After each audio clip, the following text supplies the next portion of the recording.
Welcome back, everyone. Now that Chef Steven has the chicken for the stuffing for our empanadas prepared, take it away, Chef Steve. All right, so that cooked about 10 to 12 minutes to get the meat nice and cooked. It's all seasoned up. We have the onions and the garlic in there. And it's all nice and cooked and chopped to like a nice small grind. So we're just going to get that all into the pan. And now you got a couple of choices here. You can let that cool down just a bit until it's easy to handle. Or you can just kind of go ahead if you have the comfort level to work with it while it's still a little bit hot. But we're going to prepare the board and we're going to get that going. Now because it is a pastry, we are going to take a little flour and put it onto the board just to get it going. We don't want these things to stick. We prepared a little bit ahead an egg wash because that's going to help make because these are baked, it's going to get nice and golden that way. Again, we're in love with our toaster oven, so we're going to make a small pan of these. Lisa and I are the only ones eating it. You could, if you wanted to, make these and before they're cooked, freeze them, and then you can pull them out of the freezer and bake them off right away. So where did I put those? They're back in the fridge because it's getting too warm.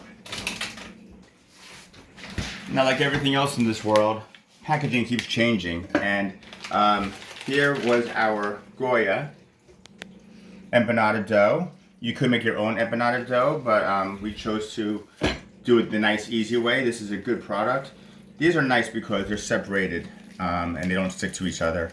But these were frozen. We took the time to get them nice and thawed out. Took a couple hours to thaw them out. Can't really speed them along. Now I'm looking at the thickness on these. These are nice and thin, so we're not going to go and roll them out. I thought we may have to roll them out. Now, remembering that this is kind of like an appetizer size, or you eat like 3 or 4 of them for a main dish, you don't want to overstuff them. If you overstuff them, you can't get a good seal.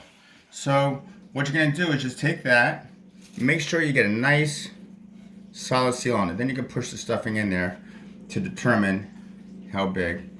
Now, how fancy you want to get with this, that's up to you. If you want to fold them over and make a little pleat, you can do that just by rolling it and pinching, rolling and pinching, and then you have a nice little hand pie like that. There's a lot of ways to make this stuffing, but that's going to be one, and we're going to put them right there. Looks like we can get about 6 or 7 of these on the tray. We're going to keep making these, and then we're going to go ahead and brush them, and then we'll give you a nice photo shot of this later when it's all together. Now, if you wanted to put a little salsa in there to give it a little flavor, if you wanted to put a little cheese in there, you can make this any way you like. This is our suggestion for a chicken empanada. Empanada, a chicken empanada. You could do this and make a various form of non-Mexican empanada. You can use this dough and make a cheesesteak. Why not make a Philly cheesesteak empanada? Why not make a lobster roll empanada? But you can do whatever you want and make this your own. So this. I'm traditional. I'll stick with the Mexican or the Puerto Rican version. Thank you very much. All right, so we're gonna do that. And now remember, this isn't scrambled eggs. You're just gonna give a little light glaze on here just to help brown. And then we're gonna keep going, and then we're gonna show you what this looks like. This will be popped in the oven, 375 degrees, for about 15 to 20 minutes. And as soon as it's nice and golden brown, you're ready to eat them. Eat them hot out of the oven.